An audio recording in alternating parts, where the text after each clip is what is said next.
Donnie B, GotDaBeats.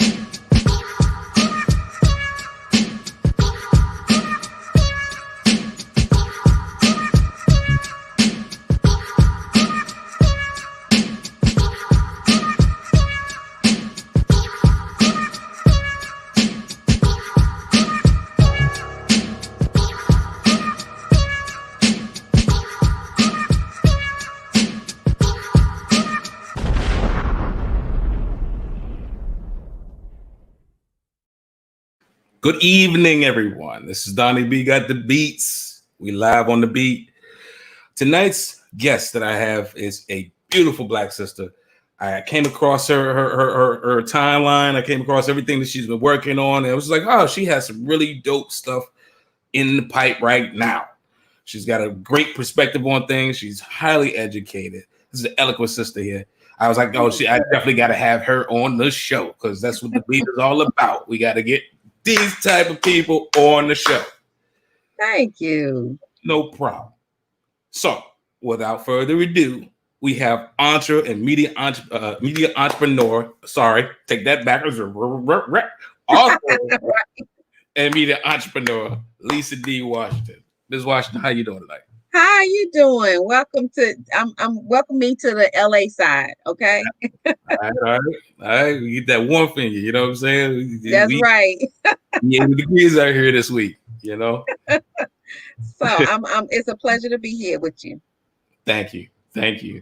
So how are you doing this evening? How's the weather over there in the DMV area? It's pretty good so far. It's not really that cold.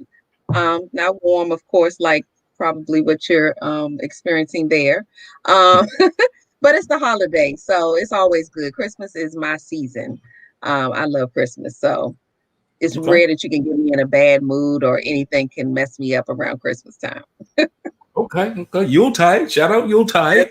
That's right. Well, Ms. Washington, let's get to the meat and potatoes. Who is Lisa? Who is Lisa Washington? Who is Lisa Washington? Well, Lisa Washington is I'm a wife, I'm a mom. I actually have altogether my husband and I have 7 children between the two of us. So that can be busy, but I think the youngest one is 10th grade. So we're in a good space. We are empty nesters. I am an author. I am actually a best-selling author, international best-selling author. Wow. I've been writing since I was in probably elementary school. I am a Spelmanite. I am an HD Wisdom Warrior from DC, DMV. I also have my own publishing company. I am so I'm a publisher, and I have my own online magazine. And actually, I'm a crafter. So Black Girls Craft. Yes, I'm crafting too. Okay. You gotta explore the space. You gotta explore the space. You got so many things under your belt. That is so awesome. That's blessed. Seriously. Yes. What's it like? I like to have all of those types of things, all those endeavors in place. And, we all got to start from somewhere, right? So what's it like to, have traveled as far as you've traveled and, look back and see all of the accolades and things that you've built up? What does that do for you? Actually, it's funny that you say that because I've thought about that in the last few days. Like, wow, you remember writing in school and entering contests and things like that, and never really, it was just what I love to do. I never really put anything extra on it, or I wasn't, I didn't have dreams to be an author or things like that. I just love to write. I did actually dream to be a lawyer. Which probably some of the people who know me say she is always debating. So they think I still have that dream. My sister is actually the lawyer from Howard. So I didn't make it to the lawyer, but I'm more passionate, I think, sometimes. So I thought I'm supposed to be the lawyer. But as I started to, actually, it wasn't until I was grown that I realized that the gift of writing kind of opened some doors for me. And Okay. it's like the more doors that opened and the more chances I took or tried something new, then another door would open. And I just started to tap into things that I actually enjoy doing. And I just started doing them. Okay. Okay. Yeah, just started doing them. Well, interesting because the guest I had on yesterday was kind of the same thing. She had her hand in a lot of hats, and I'm Hmm. one also. I have my hand on a lot of hats, and I mean, obviously to me, it shows a sign of intelligence, a high sign of intelligence, first of all, because you have to navigate all of that Right, uh, and do it successfully too. Let's not forget that part. right. But same thing as we had a guest on last night. It was the same thing. So, have you had to experience the you know the personalities who say, I mean, well, you need to stick to one thing, you know, or you know, well, you can't do that. Like, what perspective? Like, what? How do you attack that if somebody comes at you like that?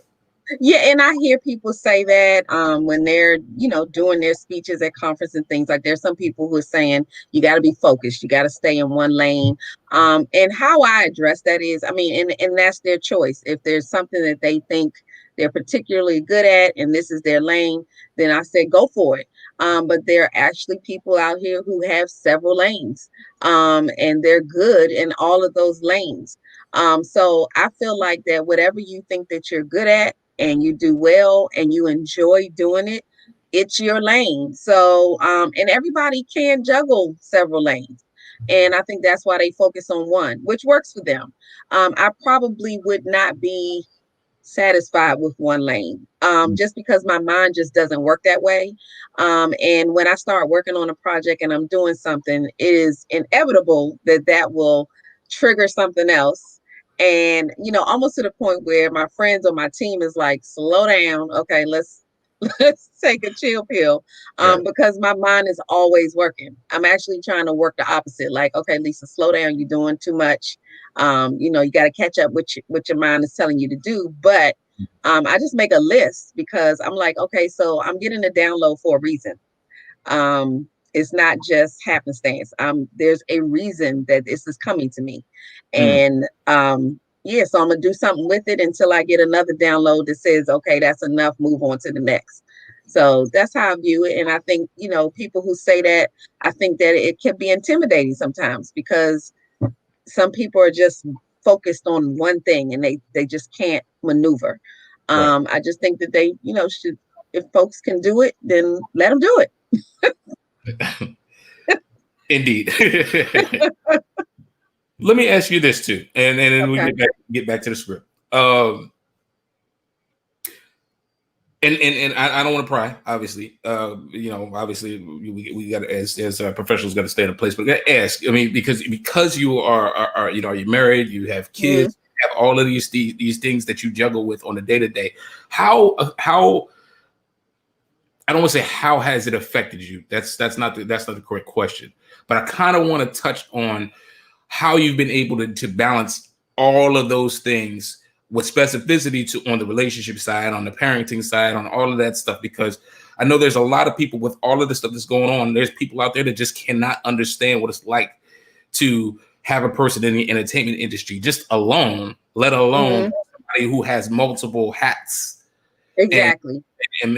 things matriculate out from that. So what's your thoughts on that, and how have you been able to navigate being able to juggle the hats of the role of the internal household type of stance, let alone juxtaposed against the outside world and the things that you do and personify out. Right. And I'll add another hat to that. I am a full-time government employee, so I have a full-time job. Um, yeah, that I have to do. But what I had to do was over the years, is learn. I made some mistakes. I think when I first, to be transparent, when I started my magazine, I was really excited about it. Jumped right in head first. It actually moved a little faster than I thought it would, which is a good thing. It's a blessing. But Right. because I was newly married, I think we had only been married a year and a half to 2 years. I was getting the side eye like, wait a minute, what's going on here? You have all these events that you're going to and you're meeting new things. I'm happy for you, but wait a minute.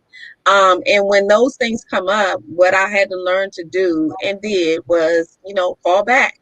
Right. So I didn't lose the dream. I didn't lose the motivation, but it was like there's a time and place for everything. And one of my things is that family first. If my husband thinks that, he's not getting enough time or whatever's going on, then that's something I need to address as opposed to defend because I have these dreams and I need to do this and you need to support me. And I had to do some learning with that. So it took me a minute because you fight back a little bit because you're so passionate about what you do. Mhm. But I came back to it. So it wasn't, and once he's on board and he feels comfortable about me and balancing the time, then I get the support that I was looking for as well. Because if Mhm. I don't do that, then it's a struggle, it's a fight, he has things that so yeah, it Right. was a learning experience. But what I did was I fell back on the magazine for a while, gave it a break, and made sure that things at home were good before I jumped back in. And then I kind of had to pace myself. So I had to learn not to be a yes person to everything. Yes, I want to support everybody and do everything, but I just cannot. Right. And I had to be able to say no. There's so much power in the word no. Yes, indeed. Yes, indeed. And you can Well, say it nicely. It doesn't have to be mean. I think people think no is a mean, bad word, but it really isn't. You learn ways to say no. I love to say no with ferocity because I love I think my kids would say I'm really good at no, but I love the word no. I love the way it reverberates off the walls. No. right. I feel you. No, but shout out to you. You obviously are doing your thing, and shout out to Mr. Washington, man. Like beautiful thing, for to give you the understanding and and let you spread your wings. I mean, that deserves credit in itself too. So shout out to the Washington household. Well, you know what? I will add this to it. What I did too, even with my crafting, like writing is not his thing, and I had to really recognize that some of the things that I'm into is just not his thing. He Right. has his own business as well and a full-time job. So what he does, I'm not good. He's a painter, drywall, that kind of thing. So he has his own business, and I had to realize that he's not going to be into everything that you do. Mhm. But what I did was try to incorporate him in some things that I do, like I craft and I do burlap wreaths. But how I pulled them in was I wanted to put some hardware on the back of them so that people can hang them on the walls and things like that. Mhm. Well, that's right up his alley. So if I say I need to go to Home Depot, it's like, oh yes, that is his toy store. Yeah. So off the bat, it was like, okay, you need to get these, you need to do this, and then he showed me how to screw it on. So I kind of pulled him into it, which made it a little easier for him to understand what I was doing, and I made him a part of it. So that made it that much, more fun. Well, it's awesome, and I mean the fact that like if not nothing else, it works. You know what I mean? And I think a lot of times we gloss past those types of things, but if it works, Hmm. if it ain't broke, why fix it? That's right. But That's right. again, shout out to the Washington household. I'm sure you Thank guys you. are awesome over there.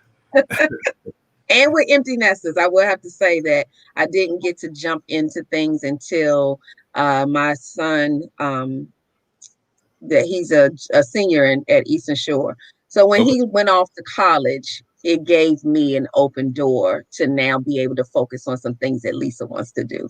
Before then, I was the baseball mom sitting in the bleachers, taxi service, all of that. So I poured into them until they were old enough to do their thing. And then I took that back and started pouring into me. So Well, kudos to you. Kudos, thank you so kudos. much. My girlfriend, she is a triathlete mom. Like both of her kids are like in every sports. Yes, I So loved it too. It's a yeah. great place. Yes, biggest fan. So nonetheless, but yeah. Anyway, awesome. Let's switch gears for a second. Okay. Let's talk about our time and our beloved DMV area. Yes. Growing up in the DMV, what was your experience growing up in the DMV? Oh, This we could talk about DMV for hours. As you know, I went to HD Whitson Senior High School. It was all about band and music. I absolutely love school. Um, I was one of those people who was on the swimming team. I also love my A's and B. I didn't play with my grades, so I made sure I was, my grades were straight. And I was involved. I love school. DC was I had to leave DC for a while when it was time to go to college, but growing up DC, Maryland, I lived in Maryland. My parents are from there as well. They went to Eastern and Spingarn and all, so it's all just all in Okay. the family. Sure.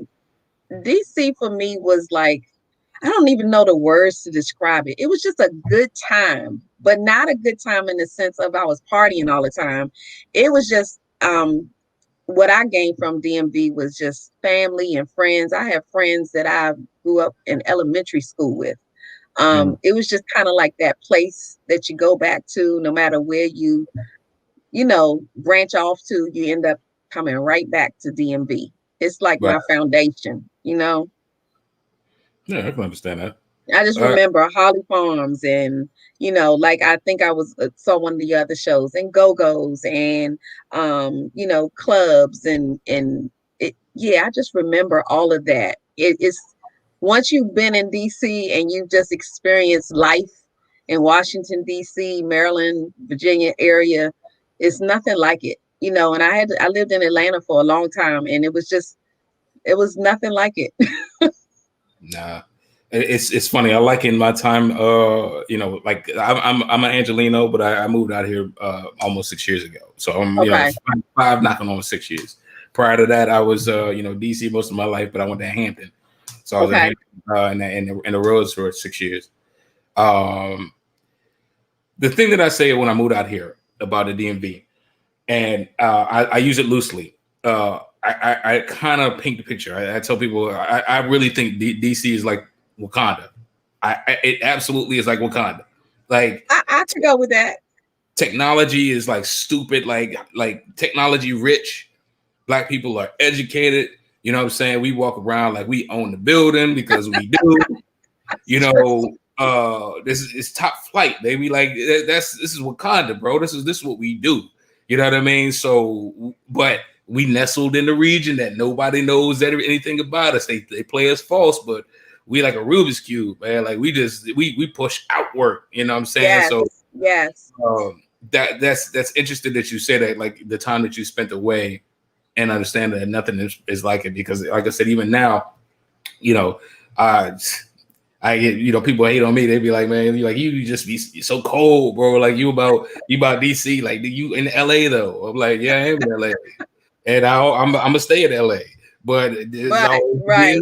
like I still love my Wizards. I still love my Washington football team. Like I still, you know what I mean? Absolutely. It's like you can't.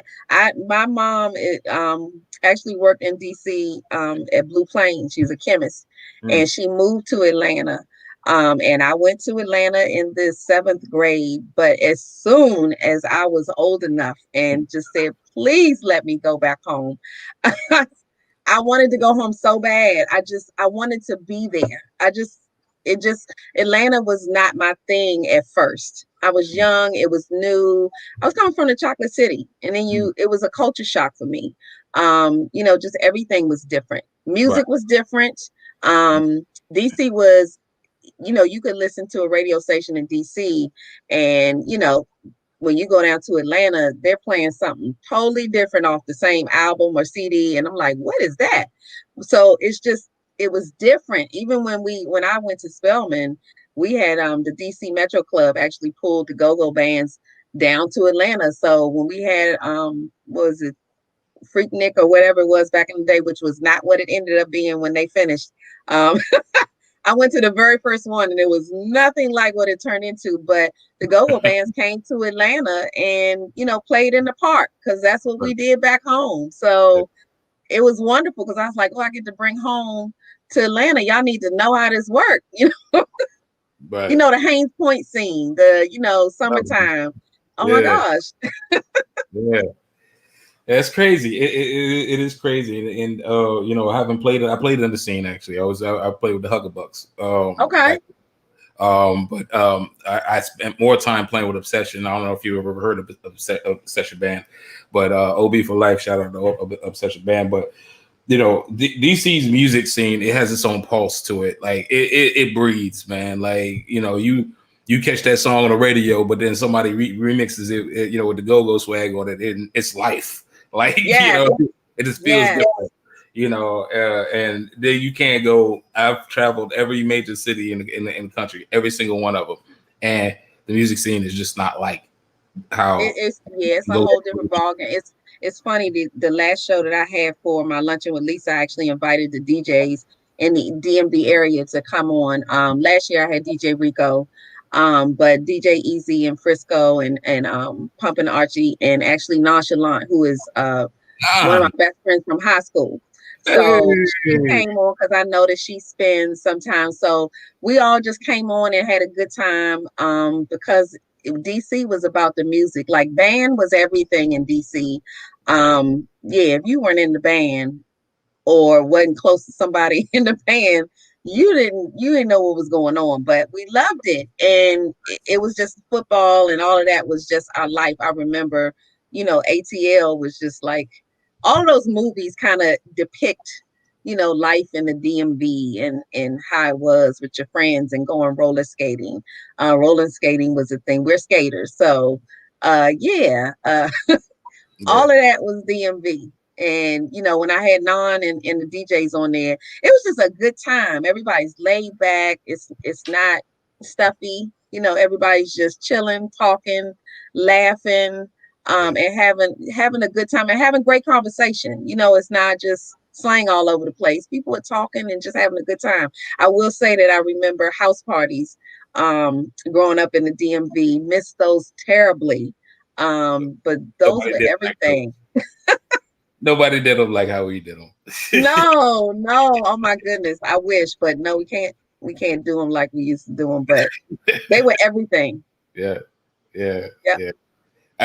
That we can go on forever about that. So many stories. Yes. And like I said, like I came up at the height of like right when Go just was like and started to make that move. I was right in the thick of it, and just like, oh, okay, we out here, we rolling. Watch it grow. Yeah, watch it grow. Yeah. That's what we did.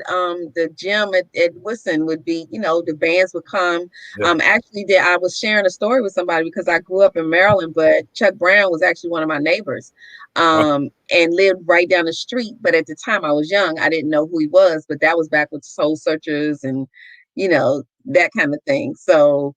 Yeah, I remember those times. It was great. Sorry, I broke up a little bit. Oh, okay, yeah, I was just remembering the Soul Searchers and Chuck Brown, and back in the day when I was even too young to understand what was going on. So to watch it grow to where, you know, Chuck Brown went on to do some great things. It was kind of cool. It was cool. Yeah, Rock and Roll Hall of Fame. Gotta give him respect. Absolutely. Air Raid, shout out to, like, you know, like it's so many, like, we can go down, man. You know what I'm saying? Donald Floyd and Red S's, like like, you know what I mean? We could just go, but you know, at the end of the day, it's like I said, growing up in the DV, it's nothing like it, never will be. And that's just the time, man. And I actually lightly just wanted to throw out there. Actually, I have a writing team out here in LA. We're writing a series based off of that era when go-go music first started and how it started to move and take off. I'm not going right. The working keep me posted on that. Yeah, the working title is called Mumbo Sauce, though. But anyway, right, I got you. But Mum's the word. Yeah, but so yeah, shout out to DMV. You know, it's always DMV, and again, thank you for sharing. Going back to you though, with regard to where you are in your career, where you're at, what are your current projects? Like, what are the things that you're doing in that are just, you know, rocking right now? Well, writing is really, I'm really into my writing. I have, my first book was actually titled The Power of Shut Up. Um, I need about 4 copies. I can send them. yeah, I'm gonna gift them. yes, that is my baby. I actually released that. I always like to do things a little different and do a little plot twist. So, people are usually bringing their 50th year in with a bang. I decided to end my 50th year with releasing The Power Shut Up, just because I learned the power. There's lots of power in shutting up. And I mean, I learned it through being married and kids and friends and social media. And just the concept that everything that comes to your mind, I will have to give my husband credit for this because he said it at the time. I didn't want to give him credit for it though. But everything that comes to your head does not have to come out of your mouth. And of course, my concept was, well, how are people going to know how I feel if I don't tell them? And coming from growing up and being rather quiet and shy, and just kind of let people do their thing. I had fought for my voice, so it was kind of like, okay, now you don't want me to use it, Right. but I did have to learn that there's a time and a place, and a way, to speak to, whether it's your husband or your children. And right now we're in a day and age where everybody's popping off and just saying whatever they want to say and thinking there's no consequences to it. And people are dying behind a few words. Mm. And it's just not worth it. The stress level and everything else. Sometimes we just need to, and I didn't mean be quiet. I really truly meant sometimes we need to just shut up, just be quiet. So writing that kind of triggered me into a second co-author book, and I also released my publishing company. So I have some new clients coming on board. I have a children's book that's coming out, really kind of featuring me and my grandson, but including the whole family. So I'm excited about that. I have a book called Unleash Your Superpower, which is a co-author book, because my superpower is actually forgiveness. But Mm. everyone in the book, there's 6 co-authors, and we all discuss our superpowers. Um, and forgiveness was a hard one. And I do know it's my superpower only because I really didn't want to have that superpower. I didn't like the fact that I was so forgiving. Mm. And usually something that's your superpower is not necessarily something you embrace. Right. But I had to learn it. And currently I'm working on a new book called Your Invitation Is Not in the Mail. And it's a plot twist. So most people think it's a bad thing when you don't get invited to the party or you're not in the it crew. And I've never been a click girl. I'm a click chick. I'm not into the clicks. So this book is really going to be talking about how it's a blessing. Say thank you. Okay. But yeah, no, you're not going to get an invitation. And I'm going to share with people some reasons why people are not inviting you to the party. Mm. That's a very dope concept, by the way. There's some reasons why people do not invite you. And some are good and some are just maybe they don't like you. I mean, they're simple and there's, interesting. But yeah, and I guess it comes from a place where most of the time when you hear people, they're complaining about why they weren't invited or, as if it was a bad thing. And I'm going to suggest, like with the power shut up, I'm going to suggest that it's a good thing. So don't fight it. Just like shutting up, it's a good thing. So the publishing company is really, really doing well. A new client coming on board maybe in another week or so, but I'm releasing some clients that are going to be releasing their books in spring of 2021. So I'm excited about that. And I will say that I'm going to be releasing another business. I'm teaming up actually with my Shariva Smith. She is my right hand in everything I do. But Mm. we do a lot of media. So we do shows too. And we decided to release DSM Media, Mhm. where we help people get set up with their social media. We do commercials for them. All kinds of anything related to media is what I'm about. So even all my platforms, was the magazine, author, publishing, it's all media. Mm. I love media. I love promoting. I just love the whole thing. So that's why I'm so in so much because it's all really related. Yeah, listen. Well, first of all, congratulations on your new venture. Thank you. I wish nothing but the best for it. I know it's going to succeed based off of everything I've seen you do already. And Thank I you. just kind of came across everything, but it's just like everything that you have done is laid out on the table, and it works. The work speaks for itself, and that right there, learning from Russell Simmons, I didn't directly, but studying him, he said, your product has to have integrity. If it Mhm. doesn't, then nobody can, follow you. And all of your products has that thing to it. It's Thank that you so much. I that appreciate that. quality, and I think that gets overshadowed a lot, because it's money out here.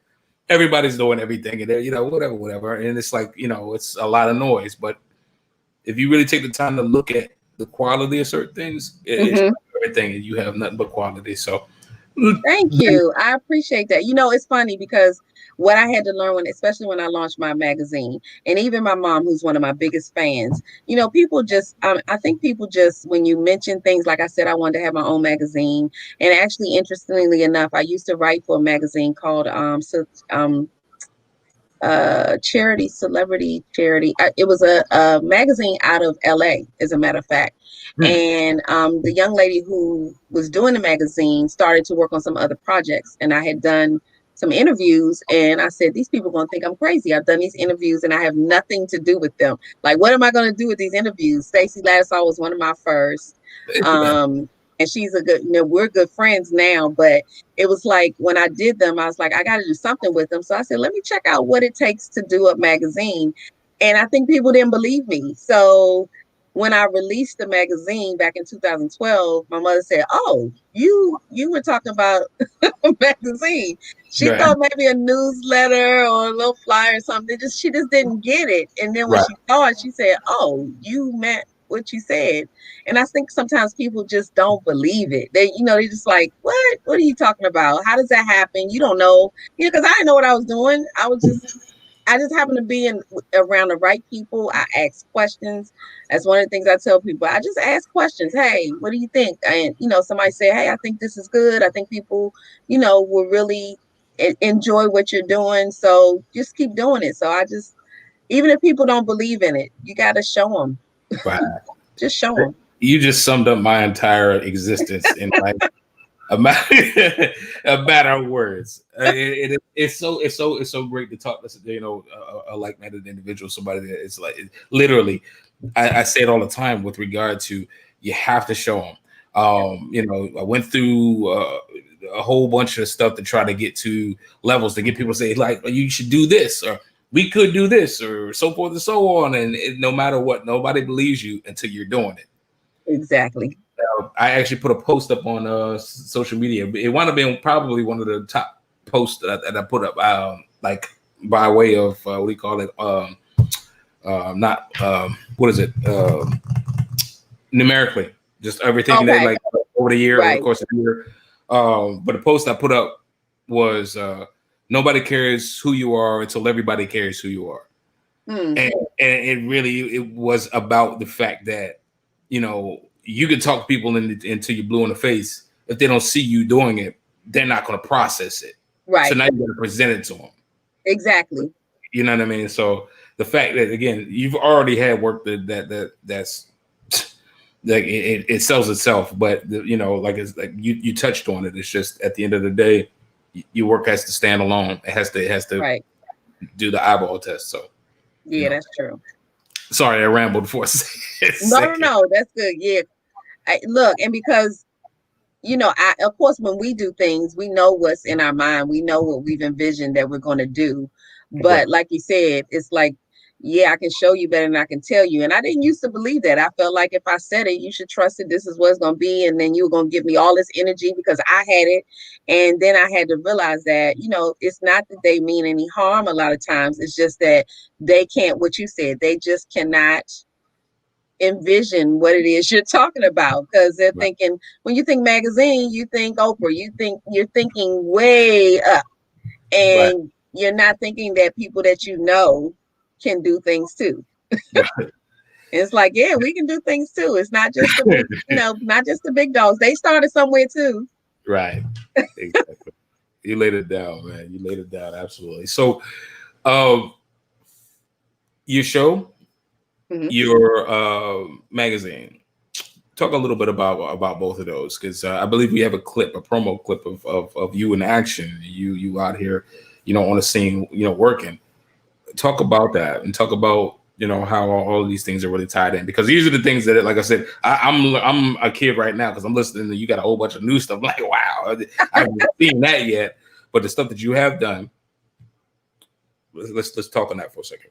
Yeah, well, when I started the magazine, really kind of kicked a lot of things off. But I got into hosting conferences and events, moderating, especially now with the virtual. Um, and I truly, truly enjoy it. But yeah, I think the clip shows a lot of conferences and things that from people I support, and I have done the hosting of the event, and because I love promoting and sharing. What one of my little quotes is, sharing the shine. I love to shine the spotlight on people on what they're doing. So the magazine is really all about empowering, Hmm. enlightening, and inspiring others. So anything that does that, whether it's an event that's coming to town, a play, a movie, and what I did want to focus on with my magazine was I wasn't looking for the celebrity. Now I have been able to interview some awesome celebrities, and but that wasn't necessarily my focus. My focus was on what I think everybody's a celebrity in their own right. So local celebrities, I wanted to shine a light on people who were kind of like, and I hate to use the word underdog, but it's really not a bad phrase if you look it up. But those are the people that I wanted to shine the light on, those that people are sleeping on. That because I would run into people that were doing amazing things, and I'm like, why doesn't anybody know about this? Right. So not only was I buying a ticket and trying to make sure I was in the room, I wanted to share what they were doing with other people. Because I'm like, okay, it's gotta be somebody else out there like me who is like, I didn't know about that. Tell me about it. So I kind of wanted my magazine to be that voice for all of those hidden talents. I don't know. I just felt like you run into people all the time. And if you don't talk to people and get to know people, then you don't know what they're capable of. Right. And, if I was just talking to somebody, if I didn't, if they don't know me, they don't know I wrote a book. They don't know you got to talk to people. So I kind of said, okay, I need to be that person that says, oh, what are you doing? Okay, well, let me bring you on my platform, especially because most people can't get to those big platforms. So I'm like, and I don't think that's fair, but it's like, okay, I'm not Oprah, but hey, I'm gonna provide whoever's watching me, I'm gonna share you with them. And Right. hopefully I can at least be that next step in your step up. So, and if I've done that, then I've done my job. So that's what the magazine does. And with the writing and hosting and things like that, it's just helping other people to do their thing. I love helping other people do their thing. It gives me an opportunity to shine with whatever I have going on, but it also allows me to, you know, celebrate them. I'm a celebrator at heart. I just love cheering for folks. So I do. I do. I'm just to the point where people sometimes like, really, Lisa? Like, yeah. I mean, it's Monday. Celebrate. It's Yeah. Tuesday. Celebrate. Yeah. And it's awesome that you say that too, especially in the COVID year, 2020. We have lost so many brilliant stars this year Yes. that you celebrate. It's unfortunate because it seems like humanity likes to celebrate people more posthumously than we have them right there in our face. You Right. know what I mean? Right. And Hmm. so the fact that you say that, it resonates so much more. We need to appreciate what we have in front of us. If somebody's moving, give them the attention that they're due, Yes. especially if they're working hard. You know what I mean? Absolutely. Absolutely. It has nothing to do with where you are, but I think a lot of times people put their own mess on other people's good stuff. And so it causes you not to celebrate them, but your win, your win is my win. If I'm celebrating you, and to me, people don't realize, but I think you're blocking your blessings when you don't celebrate other people. It's just not your turn. And when your turn comes, you're gonna want somebody to celebrate you too. So if you Right. stay silent when someone else is having a good thing happening, you cannot get offended when your time comes and they're not there, you know? So why not just Awesome. celebrate them and wait your turn? It's coming. It's a boss bar right there. Hey man, awesome. I couldn't have said it any better. Listen, I have a video Okay. promo of you in action out on the streets. You want to talk about it real quick, bring it in and talk about how it relates? Do you want to do that? It's just a collaboration of some events I've been at, where I either hosted or moderated a conference, whether it was most of the time it's a lot of women's conferences, and I'm just getting them motivated about what's going to be shared, and trying to get just getting the information out. There's so many things out here that are going on. So I've been, I think the video is just a collaboration of also one of my book releases. So I was able to share releasing one of my books, and yeah, just a collaboration of things that I've done. Okay. Collaborative. I heard you. Collaboration of things that you've done. We had a little bit of network chop, but hey, it happens. Okay. Nonetheless, let's show this. You in action. Okay. Check it out.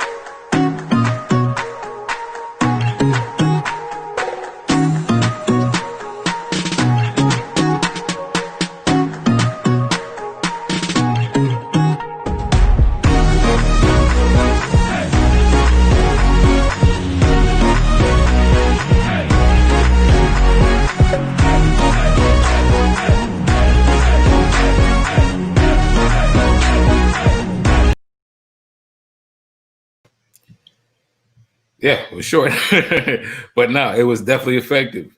I actually even forgot the very first part of that collaboration was I went on Great Day Washington and shared some tips on the power of shut up, as a matter of fact. So I forgot. I don't even know how I forgot about that, but yeah, I need to keep better track of things that how you do so many things. And I've been told by my coach, she used to be my coach, and she said, you need to keep track of things because you do a lot of, great things. And, I'm so in the moment with it. And then I don't, remember everything. But yeah, that was a great moment. I felt so comfortable.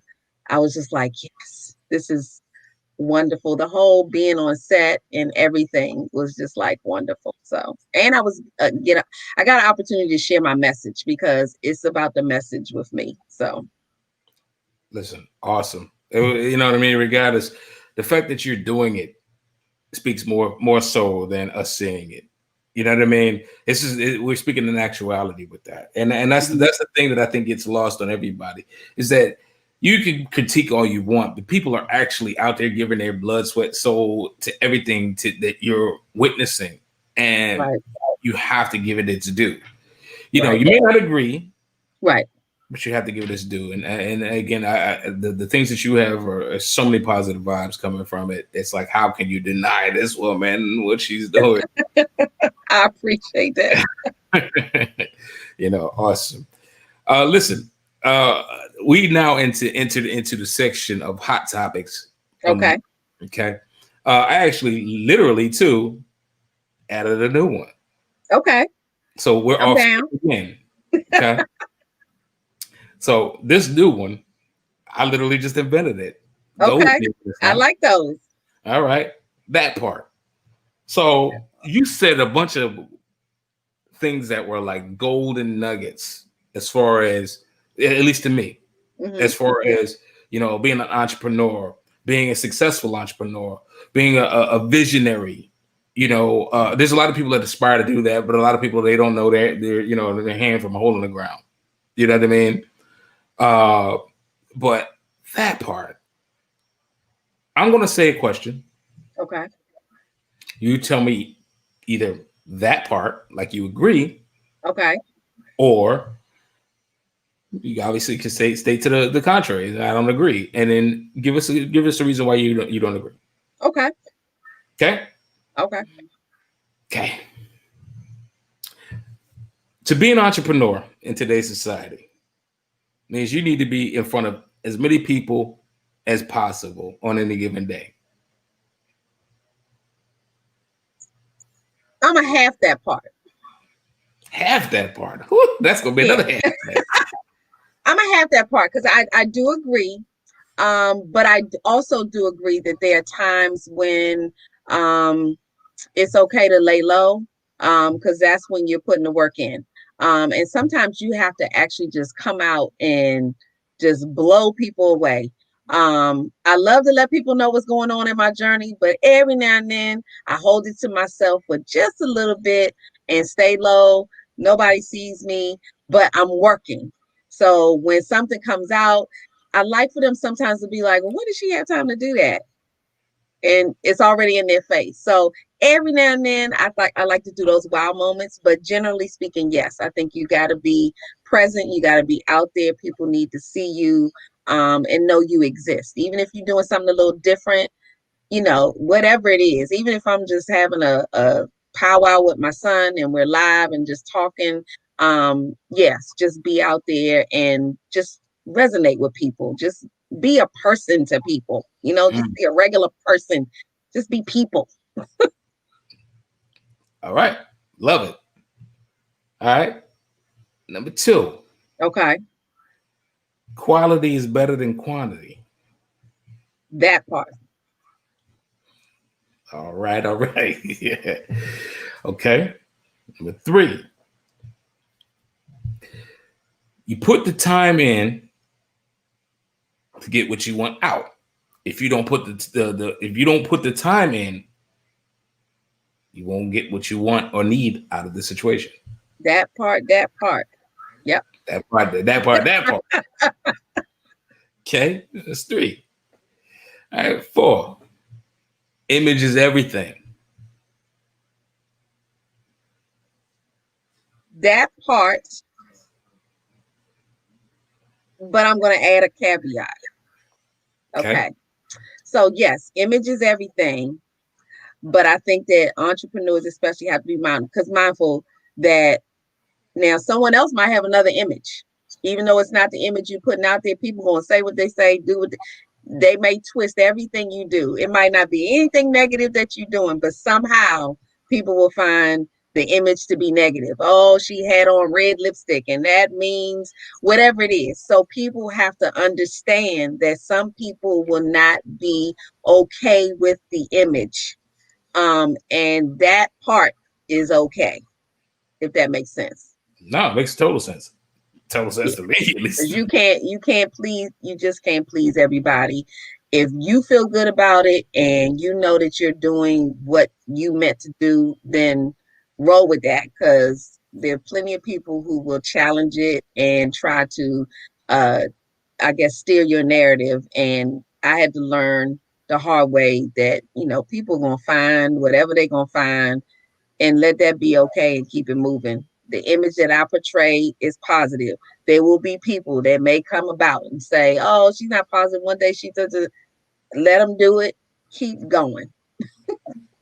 Okay. Okay. All right. This last one. Success.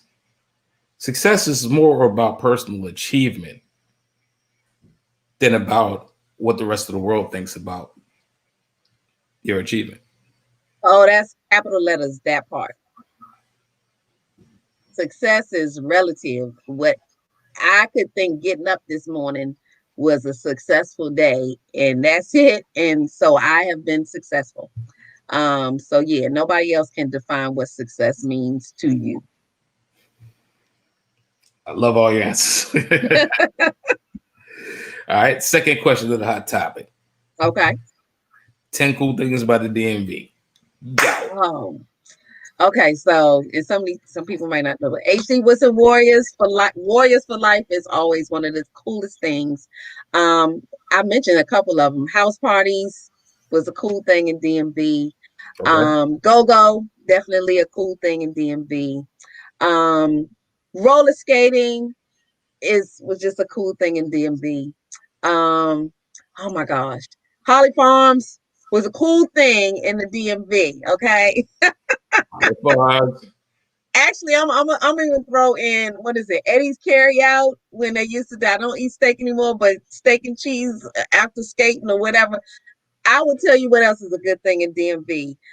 Hanging out at the IHOP after an event, concert, whatever it is.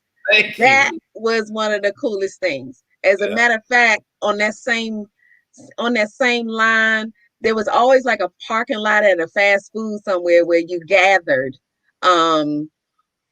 And just hung out. Everybody sitting on their cars and just talking and hanging out. Back in the day, I had one on the tip of my tongue and I just forgot about it. What was I getting ready to say? There's so many cool things. Oh my gosh. I can't. Haynes Point. During the summertime it was just one of the coolest things. At least back in the day, for sure. If you heard Will Smith's song, that is DMV. That whole song is just what we did at Haynes Point. Going down to the wharf, one of the coolest things you could do. What number am I on? Because I'm at 9. Yeah. Okay, so what's a really, oh gosh. Okay, so I said the wharf. Okay, so you may not remember, but there was a restaurant called The Flagship. And they had these rum buns that were the bomb.com. I can't find them. They're gone. It's over. But the rum buns were the best. Yeah. I can't even explain them to people. They're like, what is a rum bun? I said, you had to see it. It was the best. You had to see it. You had to experience it. The rum buns were everything. Yeah, and then shout out to, I gotta say, as a what do you call that? Late entry.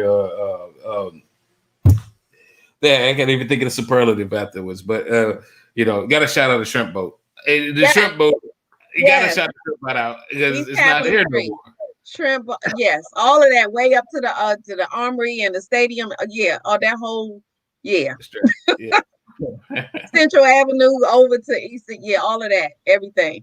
Even Minnesota Avenue, all of that, where Non filmed her. We just talked about that. Somebody won a prize on my show for, she asked them who could name the intersection of where she filmed 5 o'clock in the morning. So it was like, that was DC. Hey, listen, I gotta throw this for that part because listen, people don't understand. 5 o'clock in the morning was that quintessential song for the DMV at one point in time. And Hey Look Away, ? Asylum. Shout out to ? Asylum and Diggy Doms and the fam. Both of those joints came out around the same time, and it was just like DC, we out of here. You know what I mean? So, but Nana's an icon, man, and she gets no credit when people talk about the DMV superstars, man. Like, and people don't know. We laughed and joked about it on the show the other day. When we were in high school, she rapped everything, and I told them she used to drive us batty. We would say that we're going. I said, AC Wilson had escalators, which was so cool in DMV. Our school had escalators. And you would say, oh, we need to go up to the 7th floor. She would rap. We need to go up to the 7th floor. It was just like, don't talk around her because she will rap everything you say. So talking about being excited when she finally signed with MCA, it was exciting. I knew nothing about the music business, but I just knew, okay, that was my friend. She did it. She went hard and she did it. So shout out to Non. I forget, I always call her by her name, and she's like, you're not supposed to do. I was like, okay, I'm sorry. Your mama didn't name you Non, though. I'm just saying. Yeah, you gotta remind us sometimes. Right. Understood. All right, cool. You made it out of the 10 cool things about the DMV. We got 3 more hot topics, and then we're gonna get you through, and then get you out of here. Okay. DMV entertainment scene be like, it's different. There's a lot of people, usually we have music guests on, some music guests talk about the music scene.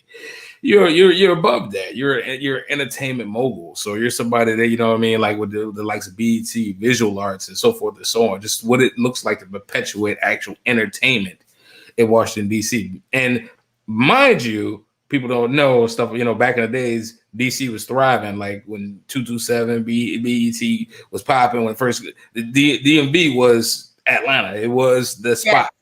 Yes. So right now, DMV entertainment scene be like, what's your thought?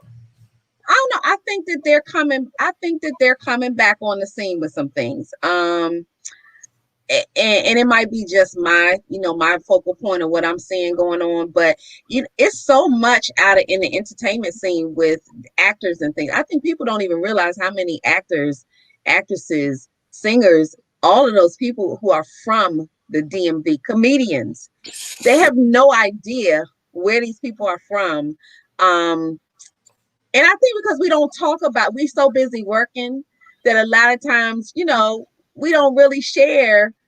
We do, but we're not saying it like, oh, I'm from, I don't know how to explain it, but we don't really like harp on it with people because we know where we from and what we do. But people are loving, like I'm thinking of Regina Hall.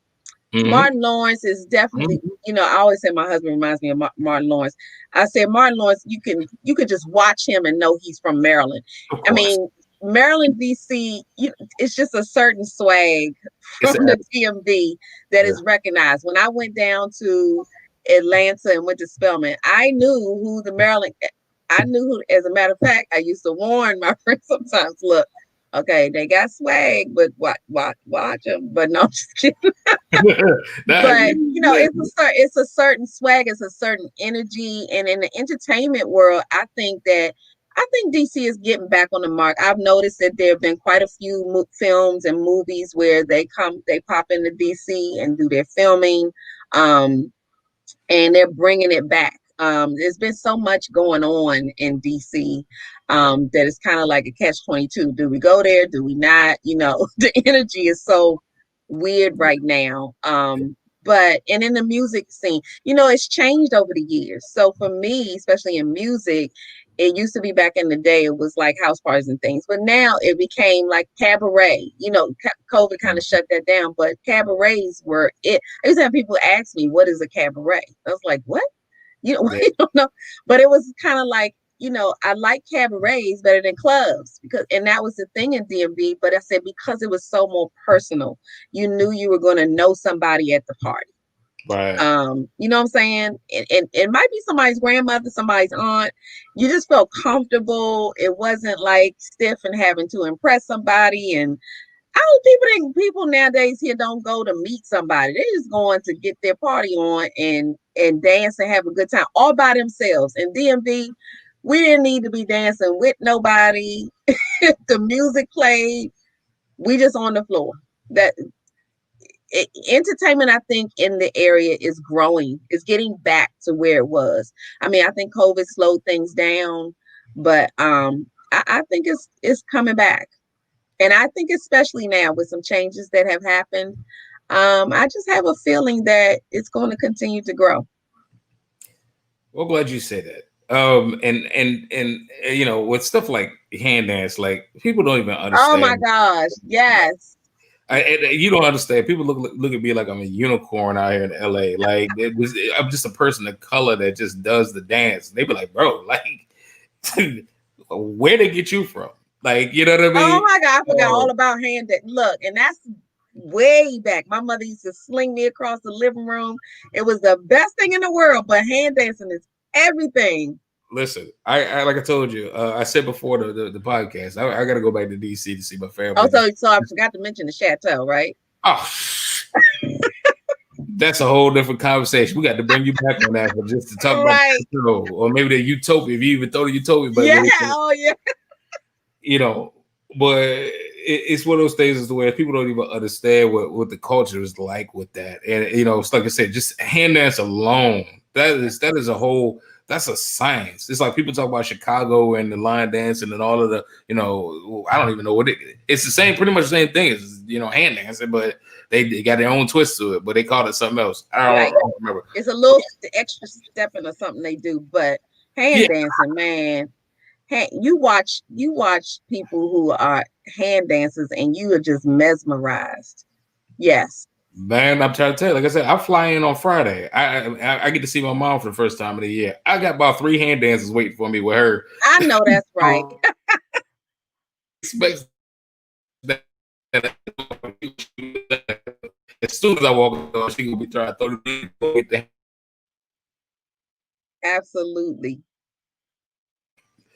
So anyway, let's go. Let's get it popping and get you up out of here.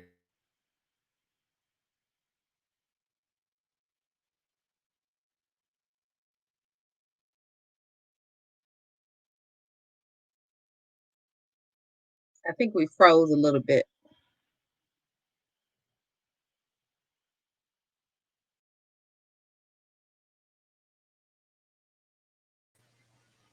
Uh-oh. So we're having technical difficulties, folks. Just hang on a second. We'll try to. There we go. Yeah, it did a little something, but I'm here. No worries at all. I was just explaining this is technical difficulties. This happens in real life. You know, you're not accustomed to seeing it, but it happens. So we just go with it. So again, try to get you through it. My playlist popping. This is an opportunity to share people what's in your playlist right now. Like when you get up in the morning and you get to, get to, you work, you go to work, come home, like what you listening to, like who is the object of your creative desire with music right now? Okay, so I'm old school. So I don't necessarily listen to all of the stuff that's playing right now. I love, and I have a variety of things. I can go from Yolanda Adams, Already All Right, which is one of my songs that gets me out of my seat. But I also have a thing for, if anybody remembers, Wind Me Up from Bootzilla.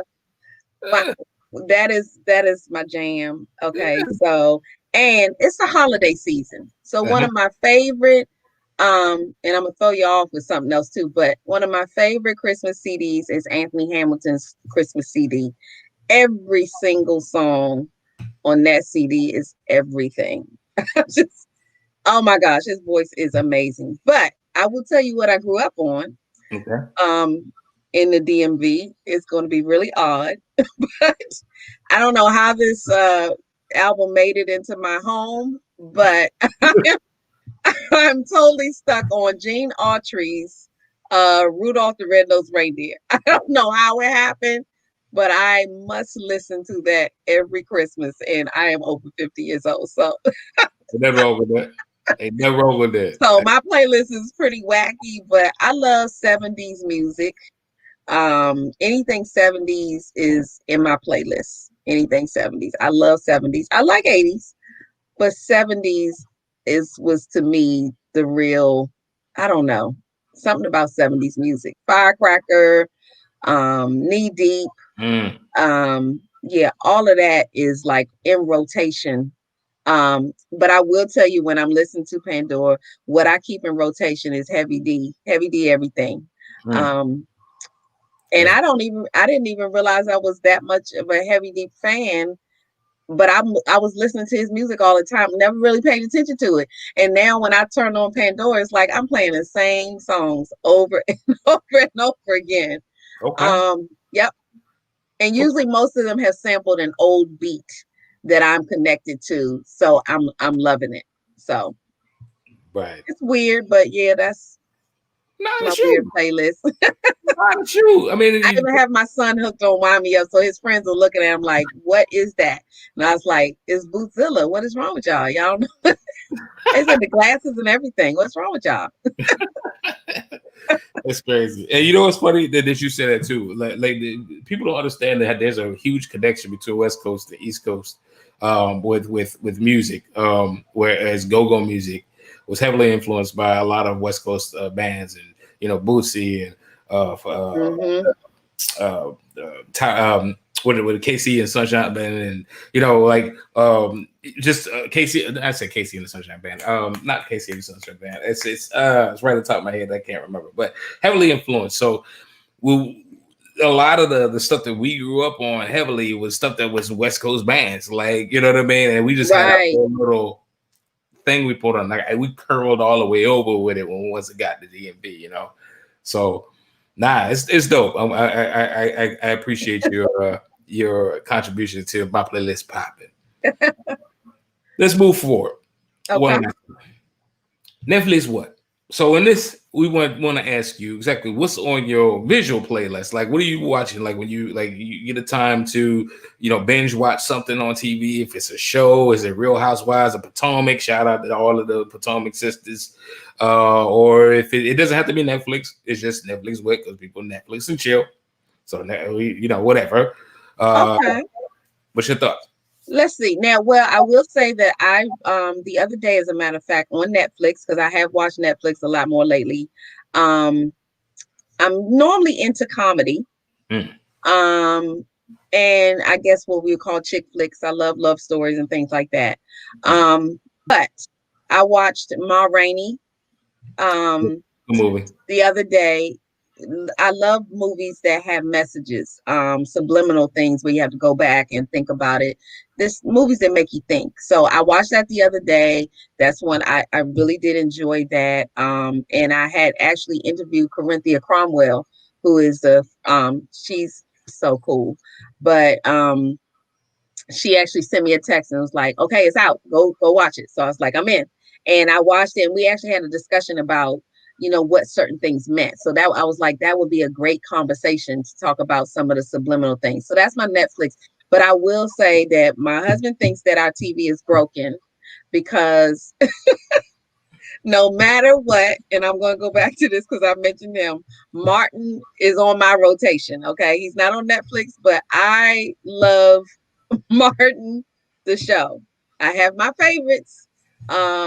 There are a couple of shows that I probably know by heart, but Martin definitely is always being played. They need to go on and put it on Netflix if they want my money or anything else, because I would just be hooked. But I love comedy. So we've watched some of Kevin Hart's comedy on Netflix. But we're actually ridiculousness fans. Yeah, it's a show. We stay up till 2-3 o'clock in the morning watching videos of people doing really crazy things, and we have a great time. Popcorn and ridiculousness all night. It's what we do. Awesome. Can't even disagree with you. Yeah, ridiculousness. Shout out to the camp that does ridiculousness. I do want to throw out too. What'd you think of Antebellum? Did you see Antebellum? I did. We saw that. That was a very interesting movie. It was my husband and I talked about that. It was. I think that in a lot of movies, there's a lot of truth and realness in movies. I think it was a depiction of things that maybe are currently going on. It was a little scary because like Get Out and those kind of movies. This was one of those movies where it's like, pay attention. I think, some movies are revealing some things, maybe not to that extreme, but if you take that down a few notches, you might be surprised at the world we're living in right now. And that's why I started watching the Purge movies, and then gave my husband and my son I'm not watching any more of these because it was just way too real. I was just like, nah, no. Yeah. But yeah, it was real. It was real.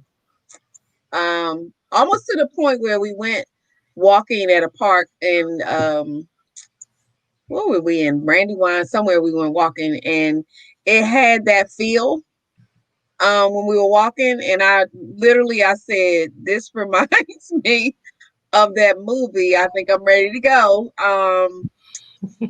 Because it was they created this world, and it was like right outside of where everybody is just living, and and I was just like, how easily could this like be?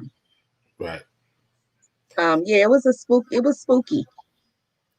I was pleasantly surprised and entertained by it. I watched it about 4 times. Did you? Yeah. I like the first time I was like, and then my husband didn't want to see it. He's like, I'm not into these movies where we you know, like the Boots kind of thing. He doesn't like to watch that. But after we got through that, then it was kind of like, okay, let's figure this out. Wow, this took some thought. Yeah, but that's the thing. Like you said, I think that when there's a lot of people talk about breaking fourth wall. When you break the fourth wall, you look directly into the camera and then make it like traverse. Like, Yes. we know that the audience exists and the audience know that we exist and so forth and so on.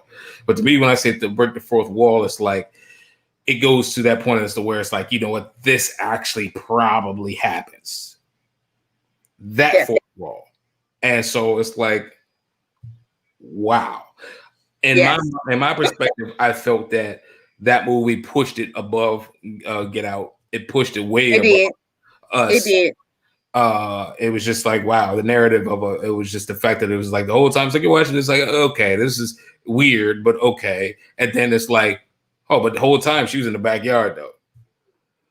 Well, and it touched on things like, I went back and started to, and I need to probably watch it again, but I went back and thought about, the conversation she had with the lady on the computer, and that they were drawn to her speaking and her strength and I wanted to talk to people about what did that mean to you? Because it was almost like that they targeted women like her.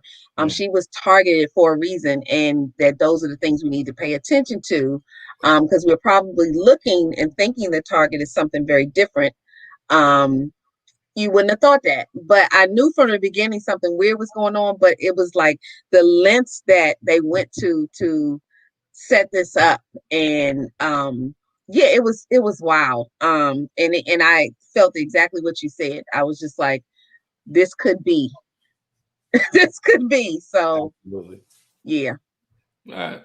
So cool. I just said, okay, I'm not ready to watch this again just yet, because when she came off the horse and out, and then people were just, buying souvenirs and stuff, I was like, okay, I need to relax for a minute, because that was too real to me. But I think a lot of movies that we've been watching in the last 10 years have interestingly enough been closer to the truth than we probably would care to admit. If not already happened or is happening, will happen. Will happen. I think, yeah. So, I have my own feeling on movies anyway, and these ideas and these topics are not coming out of thin air. They're not.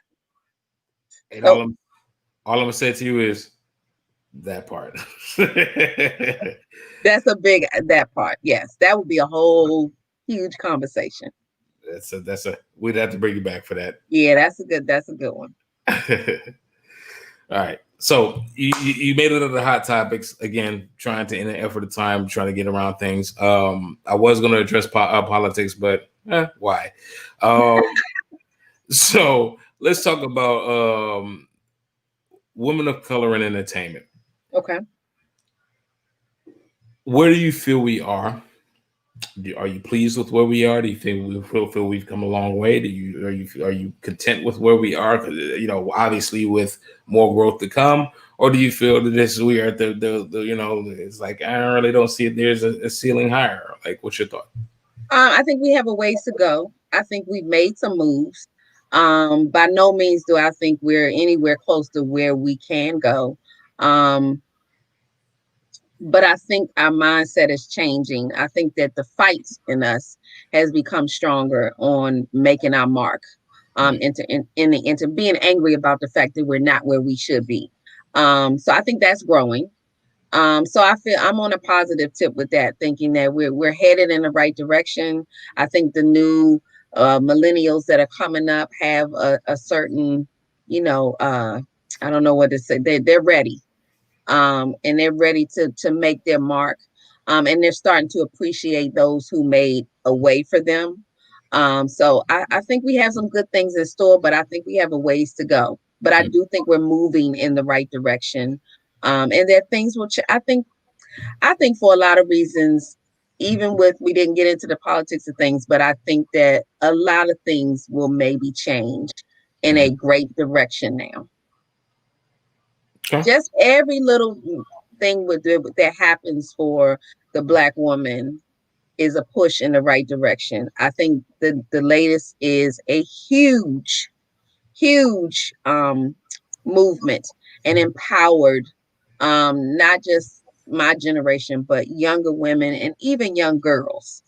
Um, who's elementary school, whatever. I think it has shown them things that they thought would never be, never could be, and they're up for the challenge. So I think we're headed in the right direction, but we got some work to do. But I think we want to work.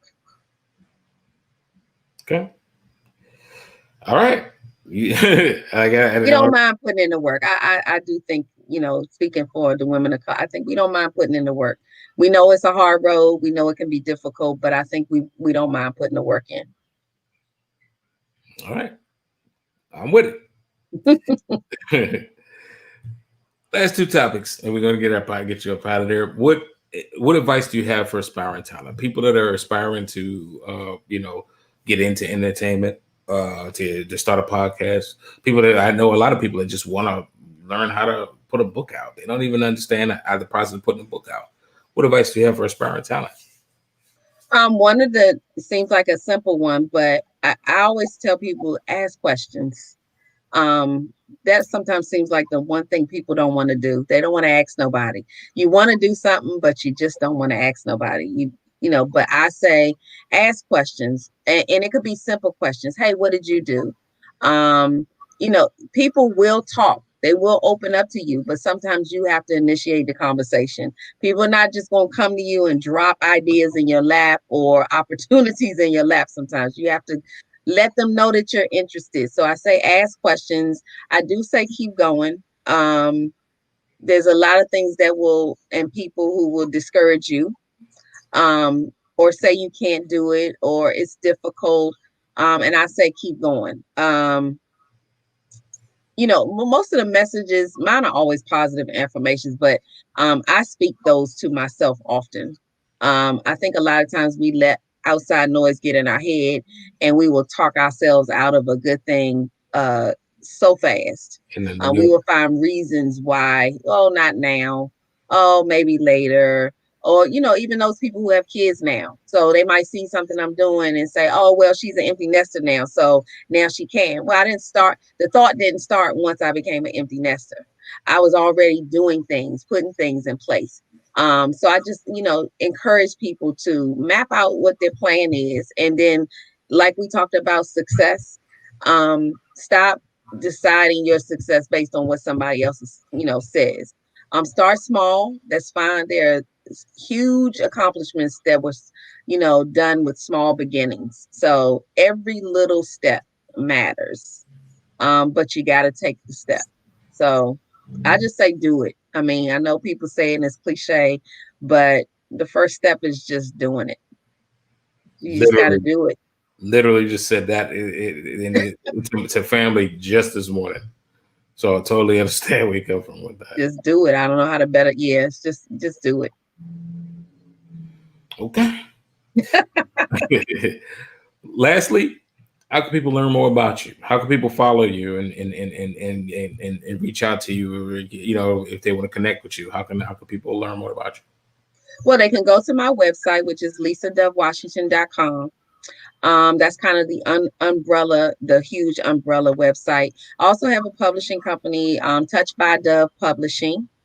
And you can visit the magazine at dovestylemagazine.org. I will say that on my magazine page, you will actually find my Luncheon with Lisa shows are all housed in the Dove Style magazine. And I did start during COVID, I started my DSM exclusive interviews, and those are all housed on the magazine as well. I have a blog that I really need to do better about doing, but there's so many things going on. So a blog sits on there, but lisadovewashington.com is my main website. And you can also find me on Instagram, Twitter, Facebook, LinkedIn, Lisa Dove Washington. And I have several pages out there, but usually the Lisa Dove Washington will help you find me. And yeah, just reach out to me. I respond to everybody that I can. And I'm always open. All right. Any shout outs you got for anybody that has helped you along the way? Anybody just want to turn the light toward? What you thought? Everybody knows I'm such a. This is my season, so I'm playing it cool this year. But yes, just happy holidays to everybody. Thank you to everybody who supported me, whether it was the show or the magazine or whatever it was. Just thank you. It's appreciated more than people know. I can't say thank you enough. I wish there were other words to describe thank you because I say it so much. It's like that's not enough. But yeah, just shout out to everybody who even if tunes in, supports, does anything to just uplift me and others because that's what I love to do for people. So that's all I have. Besides happy holidays and all that good stuff. And be safe. Mask up. You took my entire outro. I am no joke when it comes to that. So yeah, mask up. You are 100%. Listen, I appreciate everything that you do. I appreciate who you are. It's very transparent to me, which is why I wanted to have you on the show to be able to. Thank you. I appreciate. Look, I was excited when you reached out. I was so excited. It's rare, especially when you do these things and you're interviewing people. It's always and it's different, when you're the one being interviewed. But I enjoy both sides of it. But I appreciate you. I tune into your shows and I enjoy them, and will continue to do so. And hopefully, I can actually have you on, my shows in 2021. I would love to have you on. Yeah, with LA meets DMV, and you know all about DMV, so it ain't even like I gotta tell you nothing. You already know. Yeah, we live. But I would love to have you on. So we definitely have to connect so I can bring you on. I would appreciate that. I mean, I jokingly say, man, this face is made for like everything prime time. So you got me with the camera, you had me at hello, like we. But no, I definitely appreciate it. Like I said, all jokes aside, you have a very legitimate platform, Thank you. multiple sets of platforms. Your work speaks for itself, and like I said, it needs to be recognized. And just like you, I'm one who seeks that out to try to open that spotlight up so Right. people can see it. And I absolutely appreciate it. Like I said, I've never been to LA, so I have now. And I appreciate it. I will tell. Is Michael Collier in LA? I think so. he is. Yeah. Yeah, I had him, and he's actually in the magazine, and I had interviewed him. But I will say, LA has a certain energy too that I absolutely love, and he was. It was wonderful. I felt like we known each other for years. He was so cool. So I've had some bouts with LA, and it's always been a nice interaction in this as well. So I'm hoping that I can continue to connect and spread the word. I will spread the beat. Absolutely. And obviously, I do everything in kind on this end. We need to get your brand out here on the West Coast, and hopefully, we in kind we can talk about absolutely come back home. You know what I mean? Yep, I would love it. Cool. Well, listen, you have a safe holiday. You too. I wish you and your family, the best holidays that there are, and the best of luck for the next year, and much love and success in all of your endeavors going forward. Thank you so much. I do have a caveat. This week is murder week, so I have to do it. Even though it's shameless, but I have to do it. Okay. I'm on Wheel of Fortune tomorrow night, so I would hope that you and Mr. Washington can sit around and be like, "Hey, I know that guy." Right. You know what I mean? But yeah, tomorrow night I'll be on Wheel of Fortune. Awesome. So if you have any time, I just want you to watch it. You don't have to do anything else, you don't have to promote or nothing. Just this is a moment for me, and I just how cool is that? Absolutely, man. What's that? The show with the DMV doing? I love it. I love it. So this is time. So that's the only thing I ask. But other than that, like I said, I wish you well on everything. I definitely want to, not even hope to. I want to have you back in 2021. Just so we can reconnect and just keep the lines of communication open. Absolutely. Help perpetuate your business out here in the West Coast, and with anybody who's following me, I want them to track you as well. And I got you on this end. Absolutely. That's all I got to say about it.